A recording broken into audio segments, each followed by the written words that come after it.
অর্থনীতির বড় বিপর্যয় ঠেকানো গেলেও গত এক বছরে জিডিপি প্রবৃদ্ধি, বেসরকারি বিনিয়োগ, কর্মসংস্থান ও রাজস্ব আয়ে নিম্নমুখী ধারা দেখা গেছে। রোববার রাজধানীতে Centre for Policy Dialogue CPD তাদের পর্যালোচনায় জানায়, ব্যাংক খাত ছাড়া উল্লেখযোগ্য সংস্কার হয়নি। এ সময় বাংলাদেশ ব্যাংকের গভর্নর বলেন, সম্ভাবনা প্রমাণ করতে পারলে ঋণ খেলাপির তালিকা থেকে বাদ দেয়া হবে নির্দিষ্ট উদ্যোক্তাকে। এক বছর পার করেছে অন্তর্বর্তীকালীন সরকার।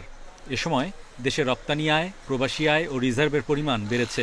এছাড়া মূল্যস্ফীতি কমলেও এখনও সামষ্টিক অর্থনীতি গতি পায়নি। কমেছে দেশি বিদেশি বিনিয়োগ ও কর্মসংস্থানের হার।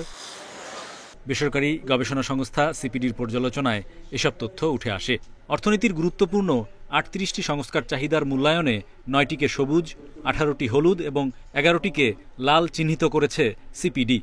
মূল্যস্ফীতি এখনো উচ্চ পর্যায়ে রয়েছে, বিনিয়োগ আসছে না, কর্মসংস্থান সৃষ্টি হচ্ছে না।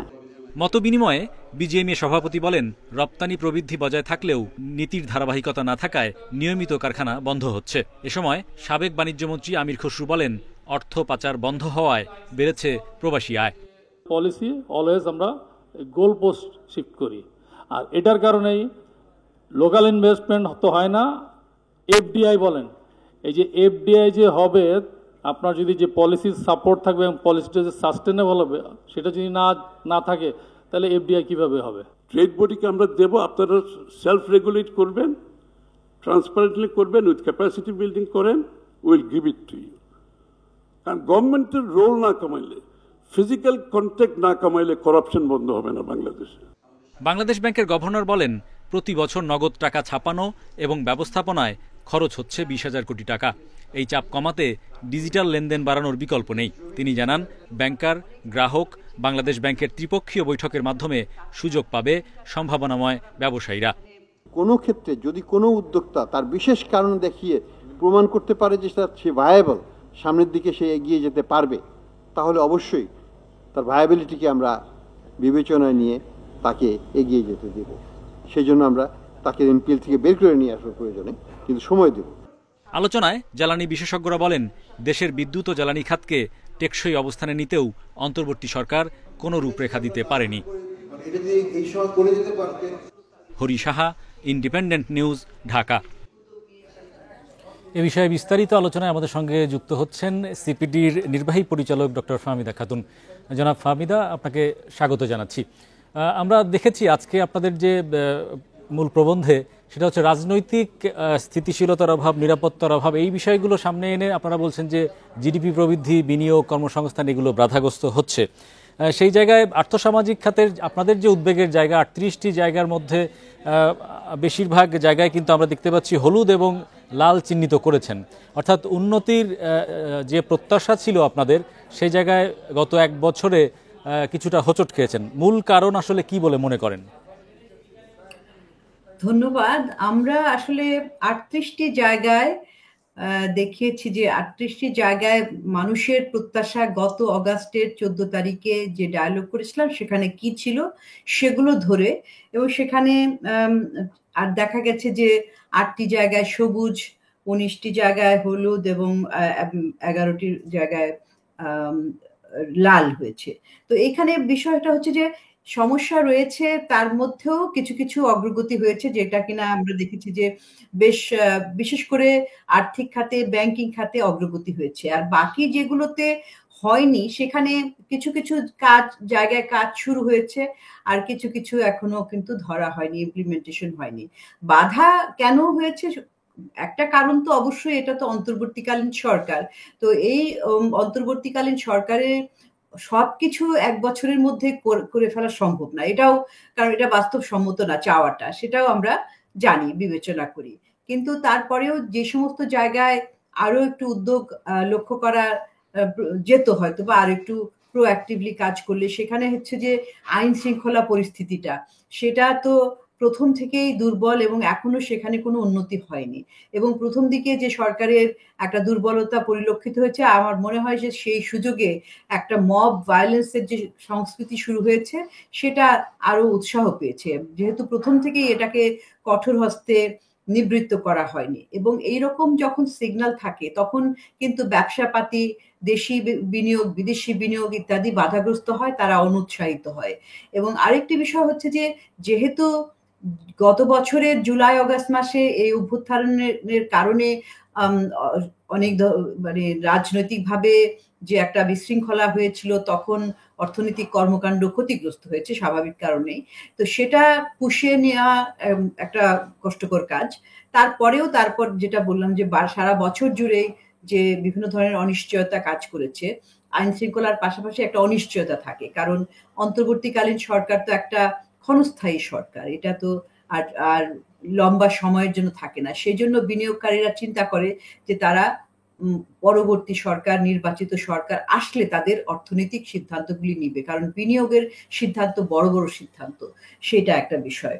আর কর্মসংস্থান যেহেতু না হওয়ার একটা অন্যতম কারণ হচ্ছে যেহেতু এই যে অর্থনৈতিক কর্মকাণ্ড অনেকটাই সংকুচিত হয়েছে বিভিন্ন এই আগের কিছু কারণ এবং বর্তমানে চলমান কারণের কারণে। আমি তো একটু জানতে সেখানে চাই, আপনারা প্রবাসী কর্মসংস্থানে বলেছেন সরকারের নেওয়া উদ্যোগগুলো সবুজ চিহ্নিত করেছেন, পাশাপাশি স্বাস্থ্য এবং শিক্ষা জায়গায় যে সংস্কার চাহিদা ছিল সে জায়গায় বেশিরভাগ জায়গায় আপনারা লাল চিহ্নিত করেছেন। তো প্রবাসী কর্মসংস্থানে মূলত কোন কোন জায়গায় ইতিবাচক দিক খুঁজে পেয়েছেন এবং স্বাস্থ্য এবং শিক্ষা খাতে উদ্যোগের ঘাটতি কি কি? প্রবাসী কর্মসংস্থানের ক্ষেত্রে যে আইনি কাঠামো সেটা শক্তিশালী করার জন্য 2025 সালের যে প্রবাসী কর্মসংস্থান এবং অভিবাসী বিধিমালা, এখানে সংশোধনী করা হয়েছে এবং যার মাধ্যমে সব সাব এজেন্টদের লাইসেন্স নিতে হবে, তাদেরকে জবাবদিহিতার আওতায় আনতে হবে। এবং এটার উদ্দেশ্যটা হচ্ছে যে প্রতারণা দমন, অভিবাসী শ্রমিকদের সুরক্ষা দেওয়া, এবং আরেকটা সবচেয়ে গুরুত্বপূর্ণ যে অভিবাসনের যে ব্যয়টা, তাদের যে যাওয়ার খরচটা, বিমান ভাড়া, অন্যান্য লজিস্টিক্যাল খরচ, এটা। এবং এছাড়াও আরেকটা যে বাংলাদেশ ব্যাংক, কেন্দ্রীয় ব্যাংক একটা প্রজ্ঞাপন জারি করেছে যাতে কিনা প্রবাসীরা ব্যাংক থেকে তারা জামানত ছাড়াই সর্বোচ্চ 10 লাখ পর্যন্ত টাকা ঋণ নিতে পারবে। এটা একটা বিরাট, কারণ তারা কিন্তু জমি জমা বিক্রি করে কিংবা প্রতিবেশীদের কাছ থেকে উচ্চ সুদে ঋণ নিয়ে থাকে, এটি একটি।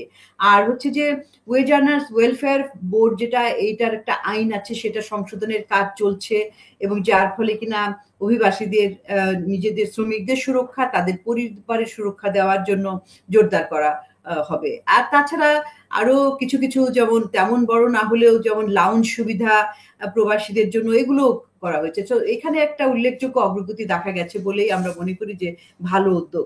আর স্বাস্থ্য খাতে তো একেবারেই আসলে তেমন আপনার কোনো ধরনের পদক্ষেপই নেওয়া হয়নি। সেই জন্য আমরা বলছি যে যদিও স্বাস্থ্য সংস্কার কমিশন হয়েছে, কিন্তু স্বাস্থ্য খাতে একটা, প্রথম কথা, বরাদ্দ থেকে শুরু করে স্বাস্থ্য বিষয়ক যে নীতিমালা সংস্কারের যে প্রস্তাবনাগুলি, সেগুলি বাস্তবায়নের কোনো উদ্যোগই দেখা যায়নি।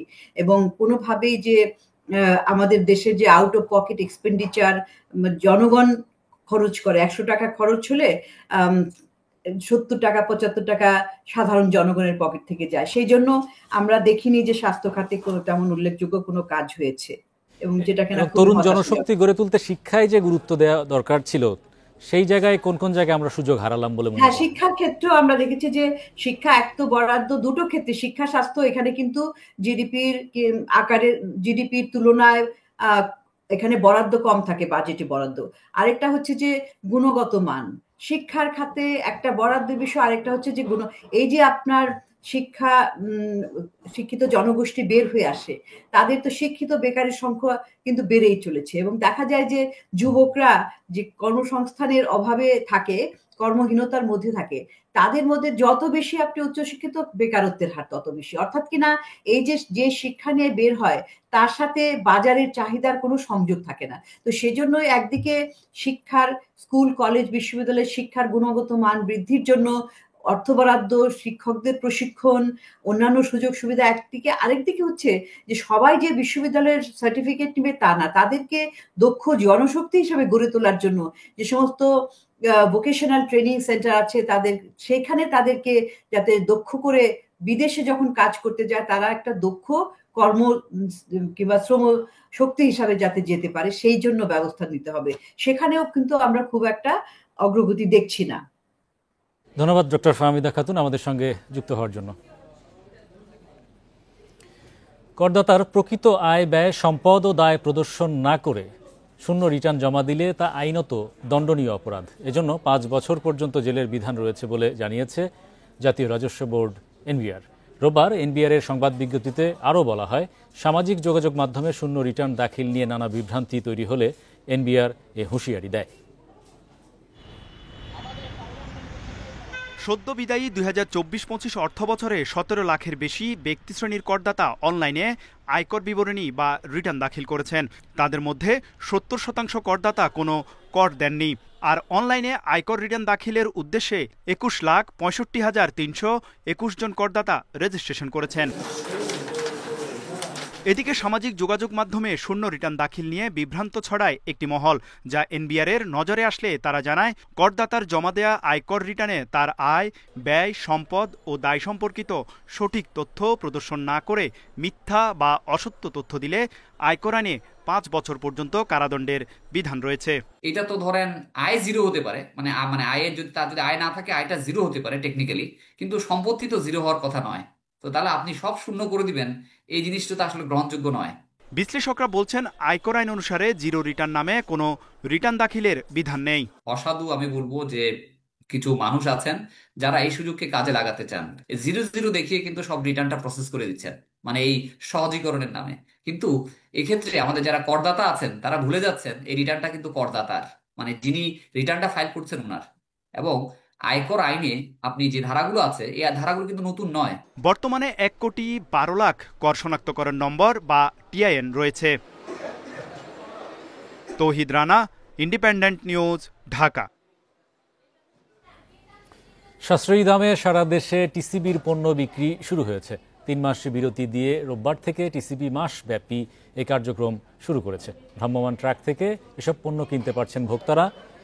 ভোক্তা প্রতি সয়াবিন তেল 2 লিটার 230 টাকা, চিনি 1 কেজি 80 টাকা এবং মসুর ডাল 2 কেজি 140 টাকায় বিক্রি করা হবে।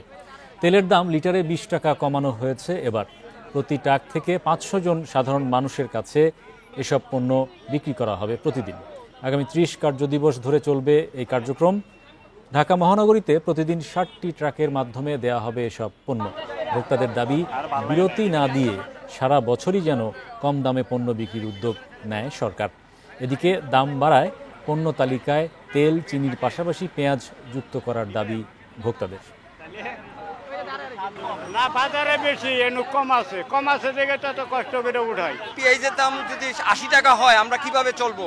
এই লাইনের মধ্যে যদি পেঁয়াজও থাকে তাহলে আমাদের জন্য সবচেয়ে উপকার হয়। আমরা এই লাইন দেওয়াতে আমরা অনেক উপকারিত হচ্ছি। সরকার যদি এটা প্রতি মাসে কন্টিনিউ রাখে তাহলে এটা আমাদের জন্য ভালো হবে এবং দেশের জনগণের জন্য ভালো হবে।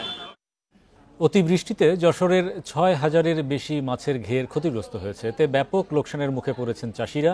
তাদের অভিযোগ, নদী নালার নাব্যতা কমায় ক্ষতি বাড়ছে বেশি। যশোরে জুন থেকে অক্টোবর পর্যন্ত গড় বৃষ্টিপাত হয় 1247 মিলিমিটার। চলতি বছর শুধু জুন ও জুলাই মাসেই বৃষ্টি হয়েছে 1127 মিলিমিটার। অতিবৃষ্টিতেই নদ নদীর পানি উপচে জেলার 6,219টি মাছের ঘের ভেসে গেছে।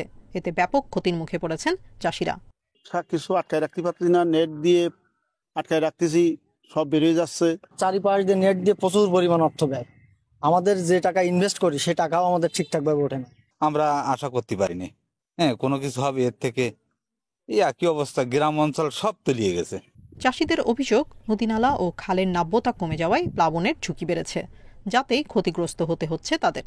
কারণ তো আপনার ভৈরব নদী হয়ে পানি চলে যাবে, কিন্তু ওই জায়গায় যদি প্রয়োজনীয় নিষ্কাশন না হয় তাহলে জলাবদ্ধতা হবেই। পল্লী এসে পুরো হয়ে গেছে, এখন পানি জাতি পারতেছে নেই, নদী খনন নেই। ঠিকাদারদের হাতে যখন পড়ে তখন দেখা যায় যে বিভিন্ন রকম দুর্নীতি, অনিয়মের মাধ্যমে যে পরিমাণ কাজ হওয়ার কথা থাকে সেই পরিমাণে কাজটা হয় না। ক্ষতি কাটিয়ে উঠতেই সংশ্লিষ্ট দপ্তরগুলো সমন্বিতভাবে কাজ করছে বলে জানিয়েছে মৎস্য অধিদপ্তর। আমরা যদি সাবসিডাইজড রেটে পোনা দিতে পারি বা খাবার দিতে পারি, এই জিনিসগুলি কিভাবে দেওয়া যেতে পারে কিনা এটা আসলে আমাদের অধিদপ্তরে এইভাবে চিন্তা ভাবনা করা হচ্ছে। 6,000-এর বেশি জলাশয়ের মাছ ভেসে যাওয়ায় ক্ষতির আশঙ্কা করা হচ্ছে 134 কোটি টাকার বেশি। Independent news. স্মার্ট বন্দর ব্যবস্থাপনা চালুর জন্য চট্টগ্রাম বন্দরে 5G নেটওয়ার্ক তৈরিতে সমঝোতা স্মারক সই করেছে বন্দর কর্তৃপক্ষ ও মোবাইল অপারেটর রবি। রোববার দুপুরে চট্টগ্রাম বন্দরের সম্মেলন কক্ষে রবি আজিয়াটার সহযোগী প্রতিষ্ঠান এক্সটেঙ্ক পিএলসি এবং বন্দর কর্তৃপক্ষের মধ্যে এ সমঝোতা স্মারক সই হয়। এ চুক্তির ফলে বন্দর কার্যক্রমে গতিবৃদ্ধির পাশাপাশি নিরবচ্ছিন্ন সেবা নিশ্চিত হবে বলে আশা করছে সংশ্লিষ্টরা। তারা বলেন, চুক্তির আওতায় অটোমেশনের মাধ্যমে বন্দর সুরক্ষা, স্বয়ংক্রিয় পরীক্ষার ল্যাব পরিচালনা, যানবাহন এবং গ্যান্ট্রি ক্রেন পরিচালনায় প্রযুক্তিগত পরিবর্তন আসবে।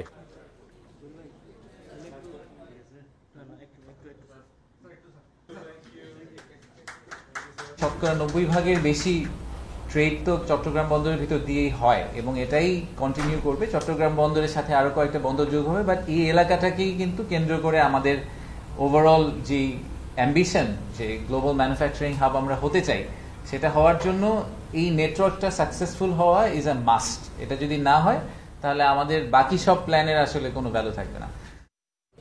এই ছিল আজকের অর্থনীতি সারাদিনে। আমন্ত্রণ আমাদের পরের আয়োজন।